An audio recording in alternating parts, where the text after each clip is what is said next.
अस्सलामुअलैकुम, आप देख रहे हैं डायरेक्ट लाइन। मैं हूं जवेरिया सैद। नाज़रीन, आज के प्रोग्राम का आगाज़ हम करेंगे मुज़ाकरात में होने वाली पेशरफ्त के हवाले से। जायज़ा लिया जाएगा बानी पीटीआई ने न सिर्फ चार्टर ऑफ डिमांड तहरीरी तौर पर पेश करने की इजाज़त दे दी है, बल्कि इदारों के खिलाफ बयानात ना देने पर भी रजामंदी का इजहार किया है। साथ ही साथ अलीमा खान साहिबा की व्हाट्सएप गुफ्तगू और उस पर राना सनाउल्लाह का रद्द-ए-अमल वो भी शामिल गुफ्तगू रहेगा। आज की दूसरी स्टोरी में हम वज़ीर आज़म शहबाज शरीफ का जिक्र करेंगे, जिन्होंने कहा है कि मौशी तरक्की के लिए सबके साथ मिलकर काम करने को तैयार है। साथ ही साथ ये भी कहा है कि पाकिस्तान की मईशत दोबारा अपने कदमों पर खड़ी हो रही है। मज़ीद तरक्की के लिए माहिर मईशत हमारी रहनुमाई फरमाएं। सवाल ये होगा कि क्या वाकई मईशत मुस्तहकम हो रही है और क्या उड़ान पाकिस्तान प्रोग्राम मुल्की मईशत में अहम किरदार अदा करेगा, इसका जवाब जानने की कोशिश करेंगे। और प्रोग्राम के आखिरी हिस्से में सुप्रीम कोर्ट में फौजी इदारों में सिविलियंस के मुकदमे के खिलाफ इंट्रा कोर्ट समाअत का अहवाल जानेंगे। आज के डिस्कशन के लिए मेरा पैनल मेरे साथ मौजूद है। अपने पैनल का मैं आपसे तारुफ करा देती हूँ। स्टूडियोज़ में आज जुनैरा अजहर साहिबा ने हमें ज्वाइन किया है। इसके साथ साथ मोहम्मद आदिल साहब और नजम वली साहब भी आज की गुफ्तगू में मौजूद रहेंगे हमारे साथ। आगाज़ करेंगे जुनैरा आपसे, मुज़ाकरात की बात कर लेते हैं। बड़े दिन से हम मुज़ाकरात की बात कर रहे हैं, 2 दौर हो चुके हैं। अब ये बीच में बात आड़े आ रही थी कि चार्टर ऑफ डिमांड हुकूमत कह रही थी तहरीरी तौर पे पेश किया जाए, लेकिन पीटीआई बज़िद थी कि जब तक बानी पीटीआई इजाज़त नहीं देते या उनसे हमारी मुलाकात नहीं होती तो हम ये चार्टर ऑफ डिमांड तहरीरी तौर पे नहीं देंगे। आज बैरिस्टर गौहर साहब ने कहा है कि एक तो बानी पीटीआई ने इजाज़त दे दी है कि तहरीरी तौर पर चार्टर ऑफ डिमांड दे दिया जाए। दूसरी बात उन्होंने जो की है वो ये की है कि इदारों के खिलाफ भी अब बात ना करने का इंदिया दिया है बानी पीटीआई ने। सवाल ये है कि इस लचक के पीछे आखिर वजह क्या हो सकती है? Thank you Javeria. ये बात मेरे ख्याल है पहली दफ़ा नहीं उन्होंने कही कि वो इदारों के ख़िलाफ़ बयानात नहीं देंगे, बल्कि कोई 2-3 महीने पहले काफ़ी एनालिस्ट का ये ख्याल था कि अगर 2-3 पैरामीटर्स ऐसे डिफ़ाइन किए जाएं जिनसे हम ये गेज कर सकें कि बानी पीटीआई इस वक्त क्या सोच रहे हैं, तो वो ये होंगे: नंबर 1, इस्टेब्लिशमेंट के ख़िलाफ़ बात करना बंद कर दें, नंबर 2, इकॉनमी के ख़िलाफ़ बात करना बंद कर दें, और नंबर 3, जो वो मुस्तकिल एक हकीकी आज़ादी और इस तरह का नैरेटिव अपना सोशल मीडिया पे बिल्ड कर रहे हैं उसमें भी थोड़ी सी नरमी लाएं। लेकिन ऐसा आज तक हुआ नहीं है। देखिए, मईशत पे वो मुस्तकिल अटैक्स कर रहे हैं। अभी भी वो कहते हैं अगर 31 जनवरी तक चीज़ों में से कोई कंक्लूसिव रिजल्ट नहीं निकलता तो सिविल डिसोबीडियंस की कॉल जो है दैट इज़ ऑन कार्ड्स। तो फिर मतलब इस वक्त जो मईशत है वो अगर यूँ कहा जाए कि मईशत पे गवर्नमेंट और इस्टेब्लिशमेंट सेम पेज पे है, उधर SIFC है और उसको कंप्लीट ओन करती है इस वक्त की सिविलियन गवर्नमेंट, यहाँ पे उड़ान पाकिस्तान है, तो चीज़ें मर्ज कर रही हैं। बिल्कुल एक जिसे कहते हैं ना परफेक्ट एनवायरनमेंट है। उस परफेक्ट एनवायरनमेंट में अगर वो बार बार मईशत पे अटैक करते हैं तो इट मीन्स वो इस्टेब्लिशमेंट पे अटैक करते हैं और गवर्नमेंट पे अटैक करते हैं। तो चीज़ें मर्ज कर गई हैं। This is why I put it differently. अब इस सब में वो कितने प्रिडिक्टेबल हैं, वी ऑल नो दैट, कि वो कितनी जल्दी अपने स्टांसेस चेंज करते हैं। दूसरा, मुझे ये ज़ीरो सम गेम लगती है ये जो मुज़ाकरात हैं। अच्छा, वाई? बिकॉज वो एक कहता है कि आपकी तो मुज़ाकरात की कमेटी बाइख्तियार नहीं है क्योंकि हम आपसे जो बात करते हैं आप कहते हैं हम बानी से पूछ के बताएंगे। वो कहते हैं आपके पास मैंडेट नहीं है, आप भी बाइख्तियार नहीं है, तो बाइख्तियार तो कोई और है। तो अगर फिर बाइख्तियार कोई और है और वो बीच में बैठ के बात नहीं करना चाहता तो फिर ज़ीरो सम गेम हुई ना ये। तो बिहाइंड द सीन मेरा ख्याल है ये समझने की ज़रूरत है पीटीआई को कि इस वक्त गवर्नमेंट के पास they have nothing to lose. वो बिल्कुल आइडियल सिचुएशन में कंफर्टेबल बैठे हुए हैं। उनके ऊपर तनकीद हो सकती है इकॉनमी को लेके, डिफरेंट चीज़ों पे लेके, लेकिन जो एक स्टेबिलिटी ऑफ द गवर्नमेंट होती है ना पर से, वो उनके पास है। तो ये शायद उसका नतीजा है। उनको थोड़ा बहुत समझ में आ रही है कि सिचुएशन वैसी नहीं है जैसी उन्होंने अंदर बैठे हुए सोची थी कि मैं एक कॉल दूंगा तो पूरा मुल्क बंद हो जाएगा। This has not happened so far. ठीक है, यानी गवर्नमेंट की पोजीशन इस वक्त मजबूत है। आदिल साहब, आप क्या समझते हैं? अब बानी पीटीआई ने कहा है कि इदारों पर तनकीद नहीं होगी, अब डायरेक्ट अटैक होगा, सियासी जमातों पे, इत्तेहादियों पे अटैक किया जाएगा और इसके साथ साथ अब चार्टर ऑफ डिमांड भी दे दिया जाएगा। 190 मिलियन पाउंड रेफरेंस का जो फैसला है वो भी आना है, उससे पहले ये बातें हो रही हैं। तो पसे पर्दा चल क्या रहा है? देखिए, बानी पीटीआई जो है वो कहते कुछ हैं करते कुछ हैं। वो एक दफ़ा में कमिट करते हैं और दूसरी दफ़ा वो अपनी ही बात से पीछे हट जाते हैं। यही उनका जो रवैया है इस सारे मसाइल की जड़ है। उनके लिए जितने भी मुश्किलात हैं उसमें बानी पीटीआई का रवैया ही सबसे बड़ा मसला है। अब आप देखें, एक तरफ तो बानी पीटीआई का अपना रवैया है और दूसरी तरफ उनकी पूरी जमात जो है वो कंफ्यूज नज़र आती है। को जितने भी लीडर्स के आज की स्टेटमेंट्स आप देख लें, कोई स्टेटमेंट किसी से नहीं मिलती।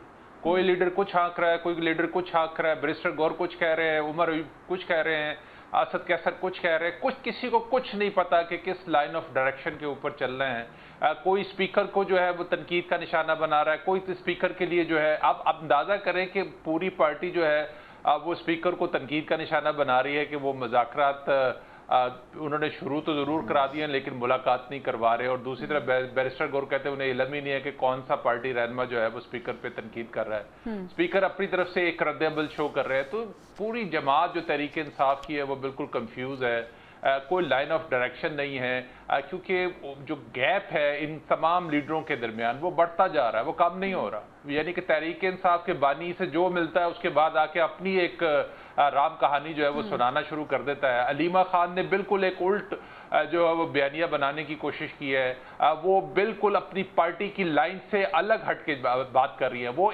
उन्होंने एक बयानिया बनाने की कोशिश की कि एस्टैब्लिशमेंट जो है वो कोई एनआरओ टाइप कोई चीज़ देने की कोशिश कर रही है, ये पेशकशें कर रही है, लेकिन पूरी पार्टी अब लगी हुई है अलीमा खान के बयानिए पे जो है वो गलत साबित करने के लिए। लेकिन आज भी आप देखें कि वो जो उनकी चीज़ें सामने आई हैं उसमें बिल्कुल उनकी लाइन जो है वो पार्टी पॉलिसी से बिल्कुल मुख्तलिफ है। तो ये एक जिसे कहते हैं ना तहरीक इंसाफ जमात ज़रूर है लेकिन उनके अंदर कोई लीडरशिप नहीं है। एक यानी कि जिम्मेदारी के साथ अब तक मैं जो देख रहा हूँ वो बैरिस्टर गौहर है जो जिम्मेदारी के साथ शायद कोई चीजों को आगे ले जाने की कोशिश करते हैं। बाकी किसी लीडरशिप को किसी लीडर को किसी के ऊपर एक जमात के अंदर जो आपने वर्ड इस्तेमाल किया है लीडरशिप का, तो डिफरेंट लीडरशिप्स हमें नजर आ रही हैं और हर लीडर ये समझ रहा है पार्टी के अंदर के मैं जो बात कर रहा हूँ वो बिल्कुल दुरुस्त है। नजम अली साहब, आप किस तरह से देख रहे हैं पाकिस्तान तहरीक इंसाफ अपेरेंटली तो ऐसा लग रहा है कि मुज़ाकरात करके हुकूमत पे एहसान करना चाह रही है। देखिए इस वक्त पाकिस्तान तहरीक इंसाफ के पास इसके सिवा रास्ता ही कोई नहीं है कि वो मुज़ाकरात की तरफ जाए। उसने तमाम चीज़ें करके देख ली, उसने सिविल डिसोबीडियंस की जो कॉल थी वो तो अभी खैर चल रही है और उसके जो नताइज आएंगे वो तो आने वाले वक्त में आएंगे। उसने जलसे करके देख लिए, संजानी इस्लामाबाद का जलसा करके देख लिया, काना लाहौर का जलसा करके देख लिया, उसने SCO कॉन्फ्रेंस के मौके पर अक्टूबर में एहतजाज करके देख लिया, उसने नवंबर में 24 नवंबर को एक फाइनल कॉल जिसको आप 26 नवंबर से ज़्यादा याद करते हैं वो देकर देख ली। यानी इमरान खान अपने सारे पत्ते खेल चुके हैं। उन्होंने अमरीकी ऐवान नुमाइंदगान से करारदादें लॉबिंग फॉर्म्स के ज़रिए वहाँ पर मैनेज करके वो करके देख ली, इसराइली लॉबी को इस्तेमाल करके देख लिया। जो वो कर सकते थे उन्होंने करके देख लिया और उनको समझ आ गई कि वो कुछ नहीं कर सकते। तो वही इमरान खान जो इससे पहले जो पंजाबी का एक लफ्ज़ बड़ा हमारे इस्तेमाल होता है जो कहते थे पैजो, उन्होंने सिर्फ अपने एक लफ्ज़ का उसमें इजाफा किया है अपनी पॉलिसी में। अब वो जो भी मिल रहा है उसे कह रहे हैं लम्बे पैजो। तो ये सूरत हाल उनके साथ आ गई है। दूसरी तरफ हुकूमत की सूरत हाल वही है जो आपकी पैनलिस्ट ने पहले कही। हुकूमत को इस वक्त कोई गम नहीं, कोई फिक्र नहीं, कोई फाका नहीं। चीज़ें मईशत बेहतर होती चली जा रही है, बाकी इशारे बेहतर होते चले जा रहे हैं, उनके एस्टेब्लिशमेंट के साथ ताल्लुकात ठीक हैं, अदलिया की तरफ से जो चैलेंजेस थे वो तकरीबन मादूम हो चुके हुए हैं, ख़त्म हो चुके हुए हैं। तो वहाँ तो रावी चैन ही चैन लिख रहा है। तो ऐसे में इमरान खान के पास इसके सिवा कोई रास्ता नहीं है कि अगर वो बाहर आना चाहते हैं। अच्छा तो नजम साहब, सवाल यहाँ पे ये भी है कि अगर हुकूमत इतनी कॉन्फिडेंट है, बड़ी मजबूत पोजीशन है उनकी, तो फिर ज़ुनैरा हम क्यों देख रहे हैं कि अगर PTI चाह रही है जो मुज़ाकराती कमेटी है उसकी बानी PTI से मुलाकात हो जाए, उसके बाद वो कह रहे हैं कि हम उनसे बातचीत करके फिर आगे तीसरे दौर का हम अनाउंस करेंगे कि कब हमारा मुज़ाकराती दौर होता है, तो फिर इसमें इतनी रुकावट क्यों है, यहाँ पे डेडलॉक क्यों है?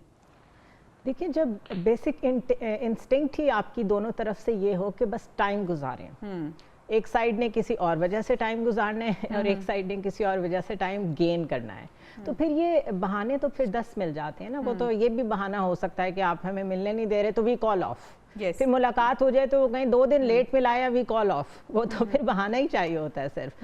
देखिए, प्रॉब्लम इस वक्त ये है, if anybody wants to understand कि ये जो फिनोमेना था कि बहुत मकबूल हैं, वो काम नहीं किया, मकबूलियत नहीं चलती और ये यूनिवर्सल है। आप जस्टिन ट्रूडो को देखें क्या हुआ है, मेरे ख्याल है शायद ही कोई جب ان کا پہلا دور حکومت تھا شاید ہی کوئی تھا جو ان کے خلاف بولتا تھا. He was charismatic, darling of the media, لوگ پسند کرتے تھے. آئیڈیل فیملی ان کی, جو ایک فیملی کی ایک ایک آپٹکس کے لیے ویلیو ہوتی ہے وہ وہاں پہ تھی. ہر چیز پرفیکٹ تھی. حالانکہ پارلیمنٹ میں ان کی جو نمائندگی تھی وہ کم تھی, لیکن سسٹم سپورٹ کر رہا تھا because they had an ideal.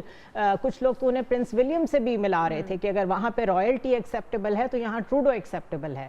ہوا کیا, پینڈیمک کے بعد اکانومی نہیں ریوائیو کر سکے, امیگریشن پالیسیز کو نہیں ہینڈل کر سکے. رزلٹ کیا ہے, ریزائن کرنا پڑ رہا ہے. اور انہوں نے جاتے ہوئے یہ کہا ہے, انہوں نے کہا میں پارٹی کو ٹائم دینا چاہ رہا ہوں. بیسکلی جو پارلیمنٹ اتنی جلدی ڈیزالو کی ہے, میں ٹائم پورا بھی کر سکتا تھا. میں ٹائم دے رہا ہوں بیکاز میری وجہ سے پارٹی از ان کرائسس. ان کو بہت ٹائم لگے گا نئی لیڈرشپ ڈھونڈنے میں.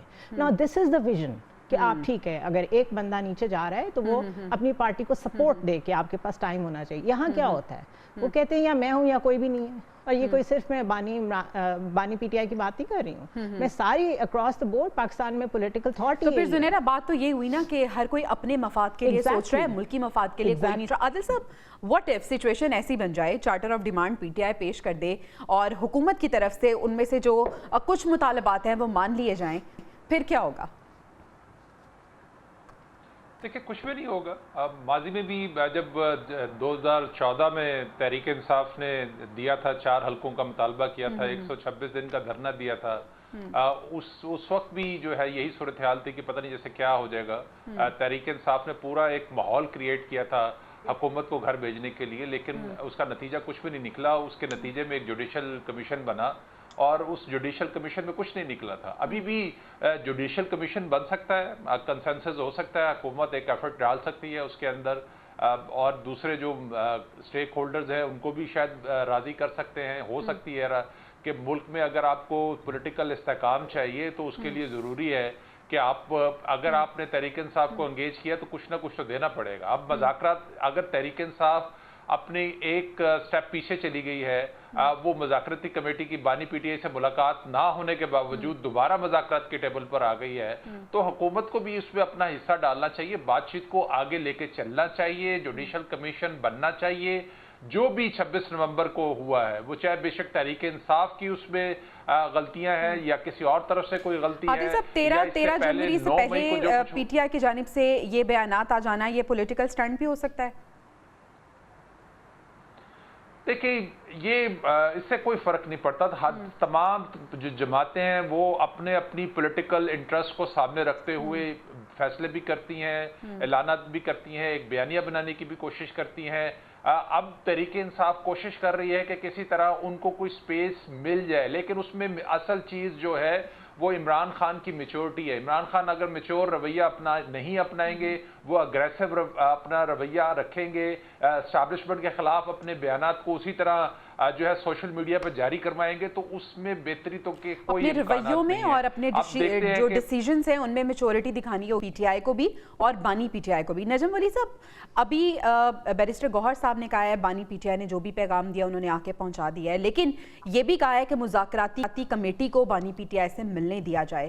کیا ہم ایکسپیکٹ کریں گے کہ جب مذاکراتی کمیٹی مل کے واپس آئے گی تو یہی بات کرے گی جو بیرسٹر گوہر نے کی تھی, یا یو ٹرن لیا جائے گا, یا کوئی ایک نئی بات سامنے آ جائے گی؟ دیکھیے وہ تو عمران خان پہ ڈیپینڈ کرتا ہے کہ وہ اپنی بات پر قائم رہتے ہیں یا نہیں رہتے. اور میرا نہیں خیال کہ بیرسٹر گوہر جو ہے اتنا بڑا جھوٹ کوئی باہر آ کر بانی پی ٹی آئی سے منسوخ کر کے بول سکتے ہیں جو آنے والے 2-4 دنوں میں ہی ایکسپوز ہو کے رہ جائے. بات یہ نہیں ہے, بات کچھ اور ہے. مسئلہ یہ ہے کہ عمران خان ہیں یا ان کے وکیل ہیں, میں سمجھتا ہوں کہ, اور خاص طور پہ جو ان کے وکیل ہیں, جو ان کے قانونی ماہرین ہیں, وہ تمام کے تمام جو ہیں, مجھے معذرت کے ساتھ کہنے دیجئے, بڑی نااہلی کا مظاہرہ کر رہے ہیں اور بڑی ناکامی کا مظاہرہ کر رہے ہیں. وجہ صرف اتنی ہے کہ اب ان کے دونوں مطالبات پر چلے جائیں. وہ کہتے ہیں کہ ایک جوڈیشل کمیشن بنا دیا جائے, اور جو ہے میں آپ کو بڑی سیدھی سادی واضح بات بتاؤں کہ انکوائریز ایکٹ کو پڑھ کے دیکھ لیں, कोई कमीशन जो है वो किसी भी तौर पर फैसला कुन नहीं हो सकता, उसको एज एविडेंस वो इस्तेमाल भी नहीं कर सकते। हम माजी में देखें कि जितने भी जुडिशल कमीशन बने वो मुकदमात पर असरअंदाज नहीं हो सके और उनका कोई फायदा नहीं हुआ सिवाय वक्त ज़ाया करने के और एक गर्द उड़ाने के। जैसे आप माल्टन का सानिया और वाकया ही देख लीजिए, वहां पर जो कुछ हुआ उसके बाद जुडिशल कमीशन बना, उससे क्या फर्क पड़ा? मुकदमात आज तक अदालतों का ही जो है उनमें ही जाने हैं। दूसरी बात ये की जा रही है कि सियासी असीरान को रिहा किया जाए। मैं आपको बड़ी वाज़ेह बात बता दूं, दो टोक बता दूं। अभी 2-3 रोज एक मुलाकात थी जिसमें ब्रीफिंग हुई, कुछ बताया गया और वो वाज़ेह तौर पे बताया गया कि मुज़ाकरात अलग चीज हैं, जराइम अलग चीज है। मैं आपको बड़े दो टोक अंदाज में बता रहा हूँ कि मुज़ाकरात के जरिए आप 9 मई की माफी नहीं ले सकते, उससे बाहर नहीं निकल सकते। जब ये सवाल हुआ कि क्या वजह है कि फौज ने 19 लोगों को रिहा कर दिया सजा पूरी होने से पहले, तो उसका जवाब ये था कि हम अपने बच्चों से नहीं लड़ना चाहते जिनकी जहन साजी की गई, जिनको एक इस्तेमाल किया गया।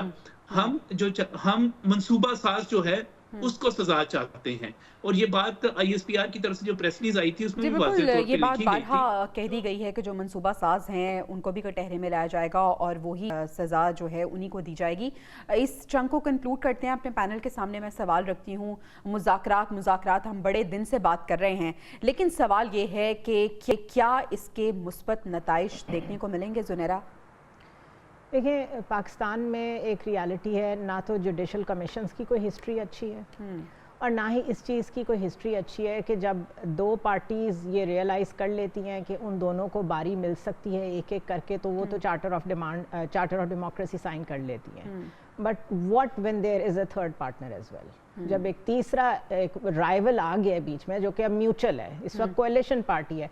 आप छोड़ दें कि बातों में पीपल्स पार्टी क्या कहती है, they are completely part of the government. वो किस तरह बर्दाश्त करेंगे कि एक थर्ड ऐसी पार्टी जो कहती है मैंडेट भी आपने हमारा चोरी किया हुआ है और हम आएंगे तो हम 26वीं तरमीम को रिवर्स करेंगे। तो जिसने ये सारा सिस्टम जिसने भी कोरॉबरेट किया है या जिस तरह भी ये बना है, कौन है? इसको छोड़ दें, ये कोलैप्स कैसे हो सकता है? That is the number 1 question. Number 2, और क्या इसको कोलैप्स करने के लिए ही वो टेबल पे बैठेंगे कि वो इसलिए बैठेंगे कि हम आपको मैंडेट दे देते हैं आपका वापस? नो, अग्रीमेंट इस चीज़ पे होना है कि PTI पार्लियामान में अपना रोल प्ले करती रहे एक खास सिग्निफिकेंट तरीके से, और इमरान खान इस तरह की कॉल्स देनी बंद करें जो वो मुस्तकिल एजिटेशन कर रहे हैं, कभी इकोनॉमी पे अटैक करके, कभी किसी चीज़ पे, वो बंद करें। मुज़ाकरात तो इस बात पे होने हैं। अब इस बात पे PTI ने मानना है, इस पे तो किसी और ने मानना नहीं है। सो मुस्तकिल प्रॉब्लम PTI के लिए, they need to understand that. जहाँ तक ये बात हो गई कि आप हमारे पॉलिटिकल प्रिजनर्स को रहा करें, तो मैं बहुत सख्त बात कहने लगी हूँ, लेकिन उन पॉलिटिकल प्रिजनर्स को भी शायद अब तक समझ आ गई हो कि वो यूज़ हुए हैं। They have been used, उनकी फैमिलीज, उनके कारोबार, उनके फ्यूचर, सब कुछ तबाह हुआ है, and they realize it so well now। ये मैं वर्बेटम बता रही हूँ आपको। तो बड़ा अफसोसनाक है ये कि इस तरह किसी ने इस्तेमाल कर लिया एक इतनी बड़ी पार्टी को, किसी एक बंदे ने, और वो एक बंदा अभी तक मानने को तैयार भी नहीं। ठीक है आदिल साहब, मुज़ाकरात तक जो हुए हैं या आगे फ्यूचर जो आपको नज़र आ रहा है, किस पार्टी को आपको लगता है कि खोना पड़ेगा और क्या पार्टी कोई ऐसी है जो कुछ पाएगी भी इन मुज़ाकरात से? देखिए, एक तरफ तो बिल्कुल क्लैरिटी है। मैं एस्टैब्लिशमेंट की बात कर रहा हूँ और हुकूमत जाहिर सी बात एस्टैब्लिशमेंट से बाहर नहीं है।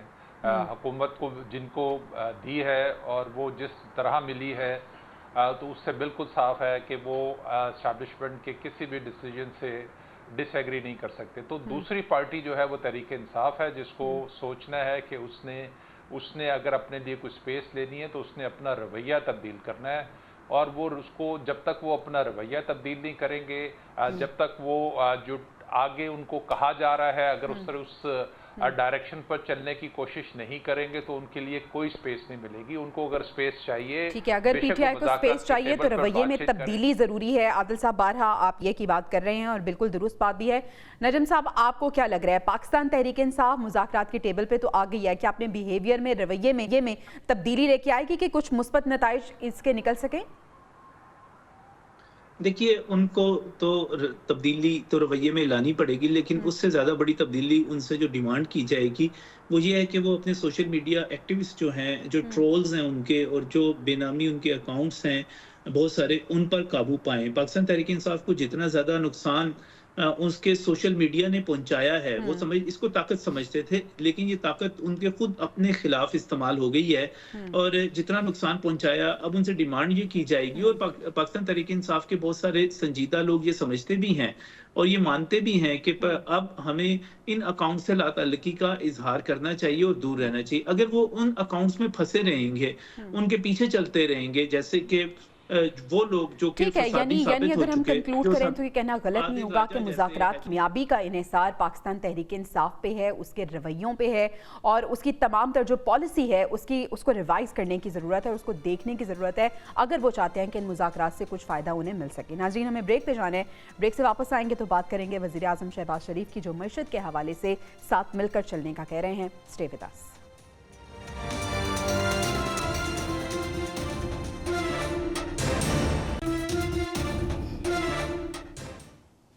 वेलकम बैक नाजरीन। वज़ीर आज़म शहबाज शरीफ ये कह रहे हैं कि मौशी तरक्की के लिए सबके साथ मिलकर बैठने को तैयार हूँ और एक बड़ी उन्होंने हकीकत पसंदाना बात की। उन्होंने कहा कि अगर कहा जाए कि हर चीज़ अच्छी है तो हम अहमकों की जन्नत में रह रहे हैं। अगर हम हकीकत को तस्लीम करते हुए अदाद व शुमार दिखाएंगे, अच्छी चीज़ों को सराहेंगे और बुरे को ठीक करने का मशवरा देंगे तो हम आगे बढ़ सकते हैं। आगे बढ़ने के लिए तमाम तजुर्बाकारों के मशवरों की ज़रूरत है। ज़ुनैरा, सवाल ये है कि वज़ीर आज़म साहब कह रहे हैं कि हम सबके साथ मिलकर बैठ के चलने को तैयार हैं मईशत को मुस्तहकम करने के लिए, तो इससे पहले क्या ऐसा नहीं हो रहा था? इससे पहले क्या अपनी ही 1.5 इंच की मस्जिद बनाई हुई थी? Well said Javeria. देखें, उड़ान पाकिस्तान जब लॉन्च किया है गवर्नमेंट ने, तो सबको ये फील हुआ, एक जनरल जो फीलिंग थी, सेंटिमेंट था लोगों का, वो ये था कि गवर्नमेंट को एकदम से ये ख्याल आया कि SIFC is doing so good, response आ रहा है। वो रेकोडिक में अभी 15% शेयर्स ले लिए हैं सऊदी अरेबिया ने। हालांकि इंतहा की दहशत गर्दी है, इंस्टेबिलिटी है सिक्योरिटी मैटर्स में, लेकिन चीज़ें आहिस्ता आहिस्ता आगे बढ़ रही हैं। तो शायद गवर्नमेंट को कहीं एहसास हुआ कि हमारा इनिशिएटिव क्या है, तो उन्होंने फिर उड़ान पाकिस्तान लॉन्च किया। But the next question was कि ये जो उड़ान पाकिस्तान है, 40 साल से ज़्यादा ये गवर्नमेंट जो है पाकिस्तान की सियासत में है, ये 3 दफ़ा वज़ीर आला रह चुके हैं। ये जो 90s में 5 साल मंसूबे होते थे, उसमें और उड़ान पाकिस्तान में क्या फ़र्क है? और वो 5 साल मंसूबे तो आज तक पूरे हो नहीं सके, तो ये कैसे पूरा होगा? सो इस गवर्नमेंट की जो परफॉर्मेंस डिलीवरी है, उस पर बहुत बड़ा क्वेश्चन मार्क है। और इकोनॉमिक इंडिकेटर्स ठीक होना शुरू हुए हैं, अभी तक उनका रिलीफ किसी को नहीं मिला, किसी आम आदमी को, किसी बिजनेसमैन को, किसी इन्वेस्टर को नहीं मिला। रादर जो इनकी पॉलिसीज़ हैं वो सेल्फ कॉन्ट्रडिक्टरी हैं। एक तरफ कहते हैं हमने टेक में इन्वेस्ट करना है, दूसरी तरफ इंटरनेट बंद कर देते हैं। एक तरफ कहते हैं हमने इन्वेस्टर को अट्रैक्ट करना है, जहाँ पे नेट ही नहीं होगा वहाँ पे इन्वेस्टर क्यों आएगा? तो चीज़ें सेल्फ कॉन्ट्रडिक्टरी हैं। सो गवर्नमेंट के ऊपर बहुत बड़ा सवालिया निशान है। सिर्फ तकरीरें करने से कुछ नहीं होगा। इसमें आप वर्ल्ड बैंक की लेटेस्ट रिपोर्ट देख लें, जिसमें जो गुर्बत की लकीर से 13 मिलियन पाकिस्तानी और नीचे चले गए हैं। That is very worrisome. और उन्होंने कहा अगर यही पॉलिसीज कंटिन्यू करती रही तो फिर आप सोचें पॉवर्टी लाइन कहाँ तक जाएगी।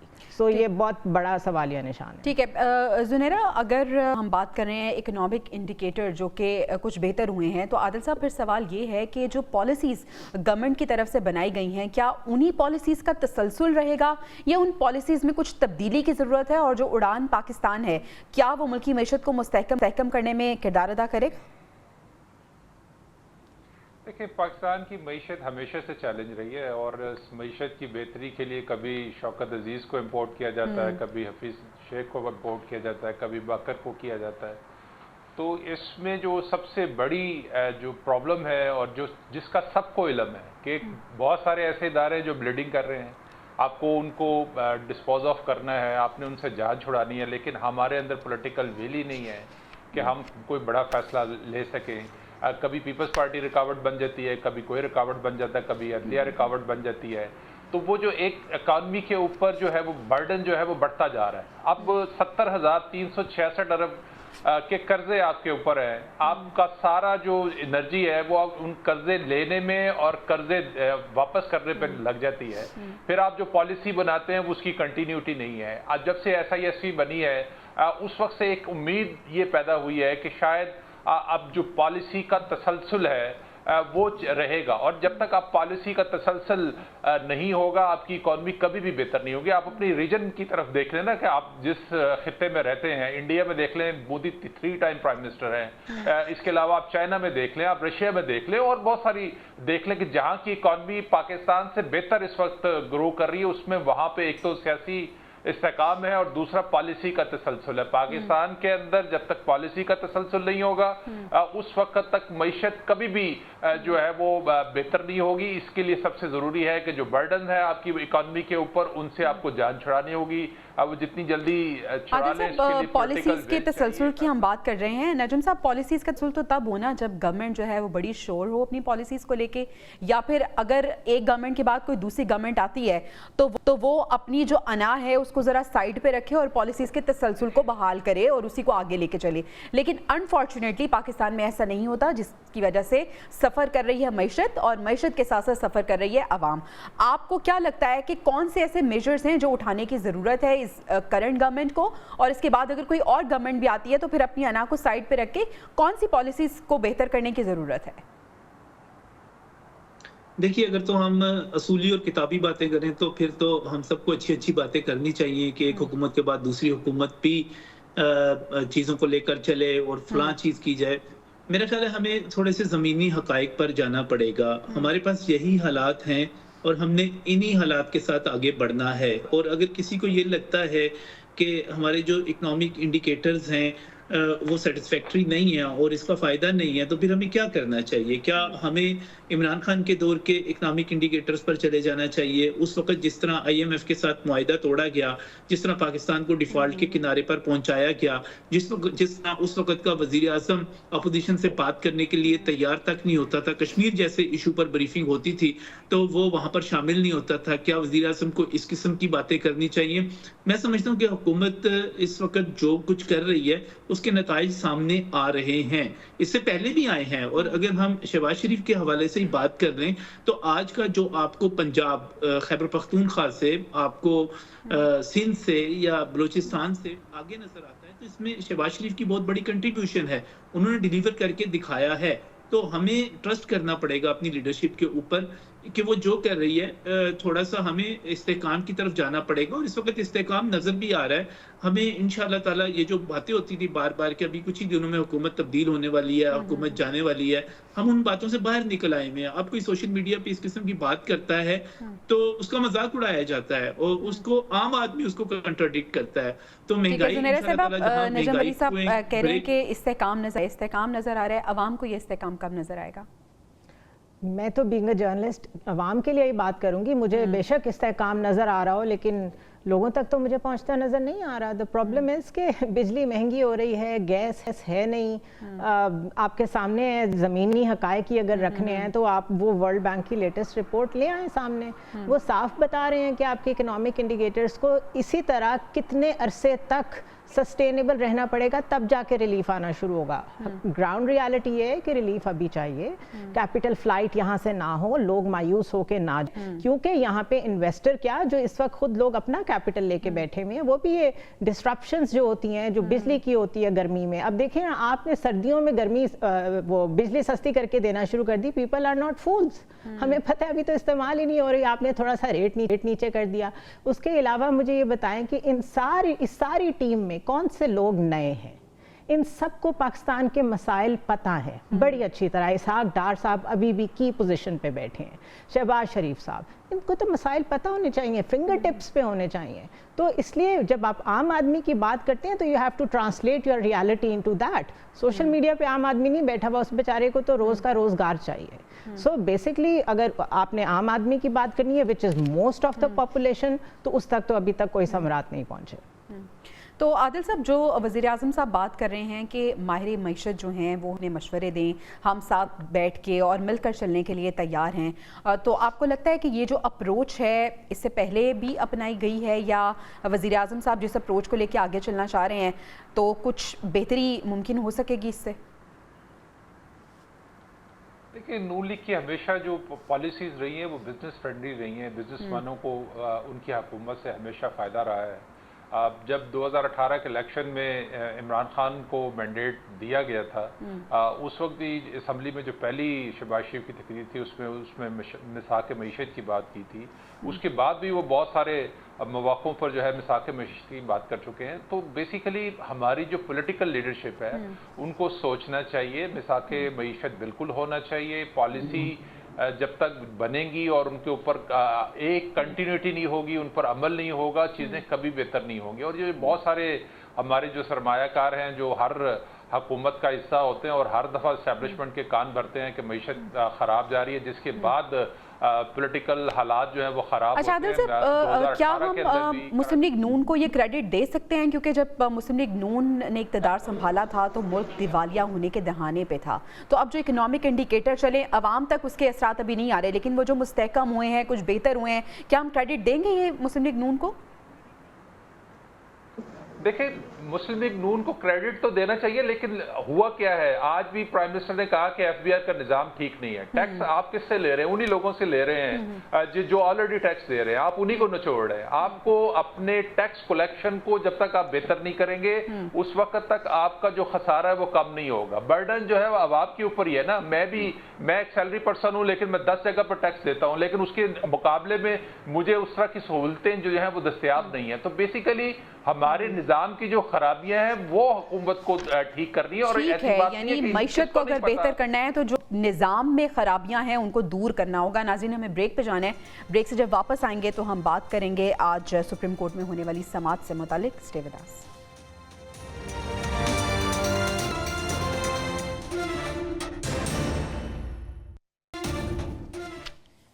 ویلکم بیک ناظرین. سپریم کورٹ میں فوجی عدالتوں میں سویلینز کے فیصلے کے خلاف انٹرا کورٹ سماعت ہوئی ہے. جسٹس امین الدین خان کی سربراہی میں 7 رکنی بینچ نے یہ سماعت کی ہے، اور کل بھی سماعت ہوئی تھی، آج بھی ہوئی ہے، اور کل تک کے لیے سماعت کو ملتوی کر دیا گیا ہے. زنیرہ، سوال یہ ہے کہ ایک کیوس ہے اور ایک کنفیوژن ہے جو کہ برقرار ہے. سماعت ہوتی ہے، اس میں ڈیفرنٹ ریمارکس آتے ہیں، ان ریمارکس کو ہم ڈسکس کرتے ہیں، لیکن سوال یہ ہے کہ اب اس کا فیصلہ کب آئے گا؟ اور اگر فیصلہ آتا ہے، اگر فیصلہ جو ہے وہ خلاف آ جاتا ہے، تو پھر اس فیصلے کا کیا ہوگا جس کے تحت سزائیں دے دی گئی ہیں سویلینز کو؟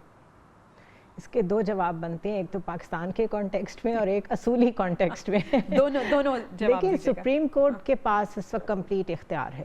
پہلے جو انہوں نے دسمبر میں کہا تھا کہ آپ انٹرم طور پہ ایک فیصلہ دے رہے ہیں، اس کے تحت آپ نے جس کو سزائیں دینی ہے سزائیں دیں، ان کو جیلوں میں بھیجیں. اس وقت ہمیں یوں لگا کہ انہوں نے یہ اس لیے کہا ہے کیونکہ اتنے عرصے سے لوگ اندر ہیں اور آلریڈی اتنی سزا کاٹ چکے ہیں، تو چلے ان کا فیصلہ کریں. بٹ دا تھنگ از کہ اب جو دلیلیں دی جا رہی ہیں، جو کچھ وہاں پہ آرگیومنٹس ہو رہے ہیں، بیسڈ آن دیٹ اگر فیصلہ اگینسٹ آتا ہے تو پھر اس کو کیسے جسٹیفائی کریں گے جو پہلے فیصلہ دے چکے ہیں. ایگزیکٹلی. اور اگر وہ ڈیسائیڈ کرتے ہیں کہ جو پہلے فیصلہ دیا تھا اسی کی کنٹینویشن میں یہ لیجیٹیمیٹ ہے، تو بھی سپریم کورٹ کی ہسٹری میں یہ لکھا جائے گا. میں سبجوڈس معاملہ ہے، میں اس سے زیادہ کچھ کہنا نہیں چاہتی. تو اس میں جو بھی لیجیٹیمیسی کے معاملات ہیں، جو بھی اس میں انسانی حقوق کے معاملات ہیں، جو بھی ایکسٹینویٹنگ سرکمسٹانسز کے معاملات ہیں، وہ سپریم کورٹ نے ڈیسائیڈ کرنے، اور اس سے اوپر تو پاکستان میں کوئی فورم نہیں ہے. So it's the onus is on them. عادل صاحب، کہا گیا ہے کہ ان کا ملٹری کورٹس میں ٹرائل اے پی ایس جیسے مجرمان کے خلاف ٹرائل کے لیے تھا. سوال یہ پھر ہے کہ کیا تمام سویلین کے ساتھ وہی برتاؤ کیا جا سکتا ہے جو آرمی پبلک اسکول سانحہ میں کیا گیا؟ یہ پوچھا گیا آج کی سماعت میں. دیکھیں، کئی فیصلے ہیں جو سپریم کورٹ اس سے پہلے دے چکی ہے، اور اس کی روشنی میں جو ہے وہ سویلینز کا ٹرائل بھی ہوا ہے. جو ہے اس سے پہلے ایک 17 رکنی بینچ جو ہے وہ اکثریت کے ساتھ فوجی عدالتیں بنانے کا فیصلہ بھی دے چکا ہے. اس کے بعد بھی ہم نے دیکھا ہے بہت سارے بینچز بہت سارے مواقعوں پر جو ہے وہ مختلف فیصلے آئے ہیں. اس وقت بھی بات تو انسانی حقوق کی ہو رہی ہے، بات آئین کی ہو رہی ہے، بات قانون کی ہو رہی ہے، لیکن بہت سارے ایسے فیصلے ہیں جو زمینی حقائق کو رکھ کر کیے جاتے ہیں، جس پہ تنقید بھی ہوتی ہے، جو متنازع بھی ہوتے ہیں. لیکن یہ اب دیکھتے ہیں کہ سپریم کورٹ اب چیزوں کو کیسے لے کے چلتی ہے. اگر تو وہ جیسے زنیرہ کہہ رہی تھی کہ اگر وہ اس کے خلاف فیصلہ دیتے ہیں تو یقینی طور پر وہ جو سزائیں ہوئی ہیں وہ ساری کالعدم ہو جائیں گی.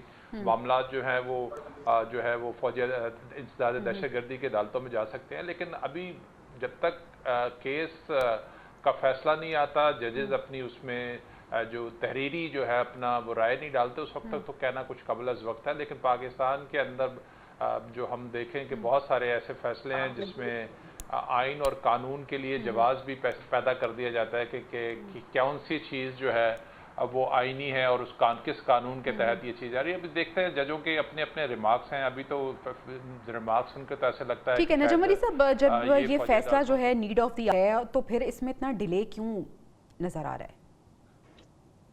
देखिए, आईनी बेंच बनने के बाद तो समाअत में तेजी भी आ गई है और फैसला हम उम्मीद कर सकते हैं कि थोड़े दिनों में ये आ भी जाएगा। लेकिन जहां तक ये सवाल है कि अगर इस फौजी अदालतों से सिविलियंस के ट्रायल की इजाज़त नहीं मिलती और ये फैसला उसके खिलाफ आ जाता है तो बड़ा वाज़ेह है कि ये तमाम मामला इंसदाद दहशतगर्दी की अदालत में चले जाएंगे और वहाँ से फिर सजाएं होंगी। और मैं आपको एक कानून की बात बता दूं कि जब ये मामला इंसदाद दहशतगर्दी की अदालत में जाएंगे और इंसदाद दहशतगर्दी के कानून के तहत ट्रीट होंगे तो फिर वहाँ पर बड़ी बड़ी सजाएं मौजूद हैं, वहाँ पर जुर्माने मौजूद हैं, वहाँ पर असासे जब्त होते हैं और फिर ये लोग कहेंगे कि हाँ हमें फौजी अदालतें ही ठीक थी, हमसे वहाँ पर जो सजाएं हुई थी वही काफ़ी थी और हम इस सिविलियन कानून में ना आते। वहाँ पर देखिए फौजी अदालतों का फ़ायदा ये हुआ कि वहाँ पर फैसले हो गए, अब तक आपको तमाम फैसले हो गए मिल गए हैं। लेकिन जो इसके साथ साथ गुजरांवाला और इस्लामाबाद तो नहीं है ना वो भी, कौन से क्यों जो फैसले हो गए सुप्रीम कोर्ट के फैसले से मशरूत है ना। फैसले तो हतमी मौजूद है, वो रिहा भी हो चुके, सजाएं भी भुगत चुके। अब अगर खत्म हो जाएंगे तो इंसदाद दहशतगर्दी की अदालत में चले जाएंगे, फिर वहां से सजाएं हो जाएंगी। तो ये इंसदाद दहशतगर्दी की अदालत गुजरांवाला की 51 मुल्ज़मान को सजा सुना चुकी हुई है। इसी तरह इस्लामाबाद की अदालत जो है वो भी 10 मुल्ज़मान को सजा सुना चुकी हुई है। फौजी अदालतें अकेली नहीं है जो सजाएं सुना रही हैं इस वक्त। दूसरी बात, पिछली दफा वो एक चीज रह गई थी, मुझे सिर्फ एक बात कहनी है कि जब हम इकोनॉमिक डेवलपमेंट की और फिगर्स की बात करते हैं तो मुझे सिर्फ एक बात कहनी है कि कोई भी हुकूमत लोगों के मुंह में जाके रोटी नहीं डालती या उसके घरों में जाके पैसों की बारिश नहीं करती। ये फिगर्स ही होते हैं जो हमें बताते हैं कि चीजें किस तरफ जा रही हैं, बेहतरी की तरफ जा रही हैं और आखिरकार जो भी फायदा होगा वो पाकिस्तान का होगा, पाकिस्तान के अवाम का ही होगा। चलें सर, बात यह है कि मौशी अशारिये तो कुछ और बता रहे होते हैं, लेकिन मेरे ख्याल में और हमारे पैनल की राय ये है कि बेहतरी तब हम उसे कंसीडर करेंगे जब आवाम जो है उन फैसलों से खुश होगी, उसके समरात आवाम तक पहुँचेंगे। मेरे पैनल की राय नाज़रीन आपने जान ली। आज से इजाज़त दीजिए, आपसे कल मुलाकात होगी। अल्लाह निगहबान।